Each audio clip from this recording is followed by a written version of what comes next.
नमस्कार दोस्तों, मैं doctor Monika Sachdeva, medical director Pravi hospital. आज मैं डिस्कस करूंगी 3 सवाल ओवम पिकअप के बारे में। ओवम पिकअप के बारे में महिलाओं को बहुत सारे डाउट होते हैं। उन्हें लगता है कि बहुत बड़ा कोई ऑपरेशन होना है और घबराई रहती है। तो उसी सिलसिले में आज के 3 सवाल। पहला सवाल है, ओवम पिकअप क्या होता है?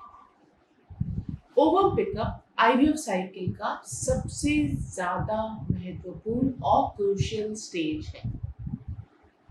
इसको अगर मैं हिंदी भाषा में समझाऊं तो आपकी अंडेदानी के अंदर से अल्ट्रासाउंड के माध्यम से उसका पानी निकाल करके उसके अंदर जो माइक्रोस्कोपिक अंडे हैं उसको कलेक्ट करना और उसका स्पर्म से फर्टिलाइजेशन करना। ये है ओवम पिकअप की प्रक्रिया। इस प्रक्रिया में आपकी अंडेदानी नहीं निकाली जाती है। वो जो बड़े बड़े फॉलिकल्स होते हैं, काले रंग के जो सर्कल्स जो अल्ट्रासाउंड में दिखते हैं, हम उसके अंदर नीडल डाल करके पंक्चर करके उसका पानी, उसके अंदर पानी होता है, उस पानी को बाहर निकालते हैं। उस पानी को माइक्रोस्कोप के अंदर देख करके और हम एग को देखते हैं, एग को कलेक्ट करते हैं। ये होता है ovum pickup. Second, ovum pickup के क्या कॉम्प्लिकेशंस हो सकते हैं? जी हाँ, कोई प्रोसीजर के जब फायदे होते हैं तो उसके कॉम्प्लिकेशंस भी होते हैं। ओवम पिकअप के कॉम्प्लिकेशंस को मैं 3 में डिवाइड करती हूँ। पहला है ऑपरेटिव, सेकेंड है एनेस्थीसिया और थर्ड है इंजेक्शंस का और एक्सेस अंडे का जो साइड इफेक्ट है। अब आता है ऑपरेटिव।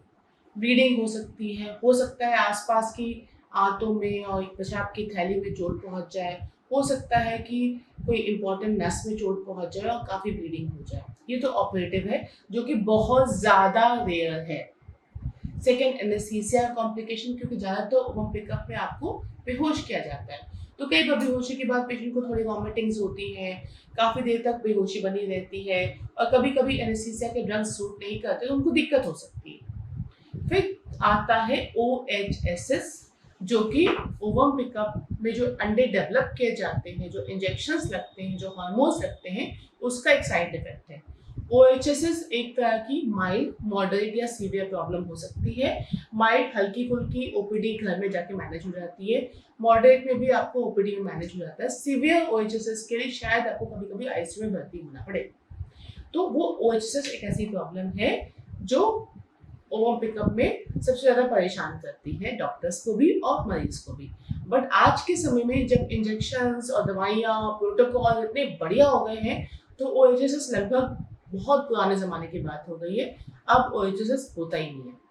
तो देखा गया तो ओवम पिकअप के जो सर्जिकल कॉम्प्लिकेशन है वो भी ना के बराबर है, जो एनेस्थीसिया कॉम्प्लिकेशन है वो भी ना के बराबर है और OHSS बहुत पुरानी बात हो गई। तो ओवम पिकअप में ज्यादा कोई प्रॉब्लम नहीं। तीसरा क्वेश्चन ओवम पिकअप से ही रिलेटेड है, वो ये कि ओवम पिकअप के बाद मैं कितनी देर में घर जा सकती हूँ। ये जो प्रोसीजर है ये डे केयर प्रोसीजर है। इस डे केयर प्रोसीजर का मतलब है कि आप सुबह आए, शाम को अपने घर वापस चले गए और नेक्स्ट डे से आप अपने ऑफिस, हॉस्पिटल, घर का काम, जो रूटीन काम सब आप शुरू कर सकते हो। आप ट्रैवल भी कर सकते हो, आपको दूसरे देश में जाना है, दूसरे शहर में जाना है, आप वो भी कर सकते हो। ओवम पिकअप के बारे में और भी कुछ आपके मन में सवाल हो तो आप बेधड़क हमसे पूछ सकते हैं कमेंट बॉक्स पे। नमस्कार दोस्तों।